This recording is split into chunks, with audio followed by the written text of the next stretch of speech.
Ein cur.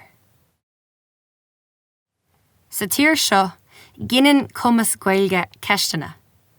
Cínta, tá go leor Gaeilgeoirí ann a cholíonann na stereotípi sa dáin seo. Ní bheadh Gaeilge a gomsa mar ach iarachtaí leanúnacha tharna blianta. Ach, níor thuig mé go raibh mé chun dul comhfada seo leis. Tásúla gom go léiríonn mo scéal gur féidir le duine ar bith an teanga a amhlaim.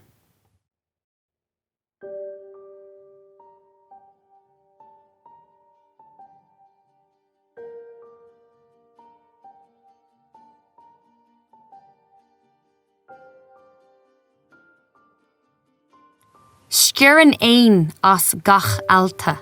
Sin mar ragra seasta inú rialta na níní a amhlaimíonn nar tógu le Gaeilge mé, nar rastal mé ar ghael scoil, ná nar cheann mé irid is rial amháin riamh i ma héal, nach ann don na buntáistí breise sin i ma chúlra a bhí nóach dómh mo chúl sa Gaeilge. An cheist a leanan ná, cén fá Gaeilge. Ní ann déin chúis amháin, tosach néta an scéal níl le fáil. Is omí cur sa saoil, I míon an tám ar ruthí, strictar ceann scríbe. Cén fá. Míle mion rawa do echa is dócha. I measc rí rá na milliún rawa eile a choníonn an rutha mór seo ag buga. Sin a thug an seo a nocht mé, sa rucht seo.